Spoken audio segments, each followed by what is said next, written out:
를 타파하고 어떤 제도들이 필요한 건지 항상 우리가 좀 머리를 맞대고 고민해야 되지 않나 싶네요. 하나대투증권 가보겠습니다. 박문환 이사 연결되어 있습니다. 박 이사님. 네, 안녕하세요. 네, 안녕하세요. 오늘 해주실 말씀은요? 네, 지난 주말 고용 동향이 발표됐죠. 이번 고용 동향의 발표는 매우 혼란스러웠습니다. 오늘은 미 고용 시장에 대해서 보다 자세한 내막을 파헤쳐 보겠습니다. 일단 비농업 부분 고용자 수가 전월 대비 25만 2천 명 늘어났고요. 실업률은 5.6%로 2007년도 6월 이후 최저치를 기록했다면 액면상으로는 더할 나위 없이 좋았습니다. 미국의 완전 고용률이 5%였지만 최근 5.5%로 상향 조정되는 분위기였죠. 여기에서 완전 고용률이라고 하는 것은 이직을 위한 마찰적 실업자 그리고 세상에서 사라져가는 그런 구조적 실업자들처럼 어쩔 수 없이 완전 고용 시장에서도 자연 발생적으로 나올 수 있는 실업자가 있으니까 실업률 5.5%까지는 완전 고용 시장으로 인정하자라는 의미입니다. 즉 액면상으로 본다면 지난 주말 미국의 실업률은 완전 고용률에 가까울 정도로 하락했습니다. 오바마 대통령도 미시간 그리고 애리조나, 테네시 등 세 개 주에 대한 순회 로드쇼에서도 지난 한 해 동안 증가한 일자리가 295만 개로 지난 1999년도 이후로 가장 많은 일자리가 새로 생겼고 또 6개월 이상 실업 상태인 사람이 한 해 전보다도 27% 줄었다면서 자신의 업적을 과시했습니다.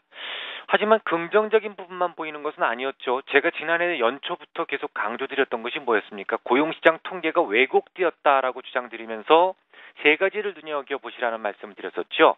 경제활동 참가율, 주당 노동시간 그리고 시간당 임금이었습니다. 일단 경제활동 참가율은 62.7%로 1978년도 이후 최저치를 기록했더군요. 물론 고령화도 한 몫을 했다고 생각을 할 수 있지만 호조세를 보이지 못할 망정 악화되고 있는 상황에서 고용시장이 좋아지고 있다, 온전하다 이렇게 볼 수는 없겠습니다.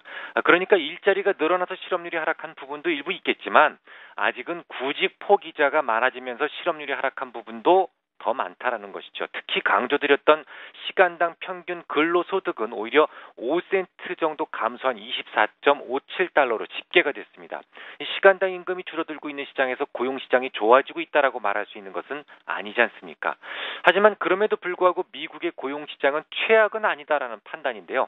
그 이유를 지금부터 설명드리겠습니다. 첫째, 물가가 하향 안정되고 있는 상황이기 때문에 실질 임금의 위축은 없었다라는 점이 그나마 좀 다행스럽다라는 생각인데요.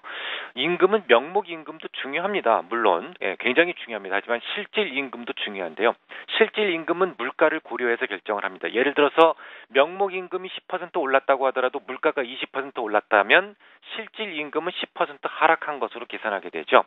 지금처럼 인플레이션이 둔화되는 추세에 있다면 실질 임금은 그나마 안정적이다라는 해석이 가능합니다. 두 번째는 제조업 부분의 일자리 수가 제가 생각했던 것보다 매우 희망적이다라고 생각이 됩니다. 아시다시피 12월 달은 소비 시즌이 피크했던 시간이었죠. 그래서 당연히 서비스업 부분에서의 고용은 전월 29만 4천 명에서 17만 3천 명으로 무려 12만 1천 명이 급감했습니다.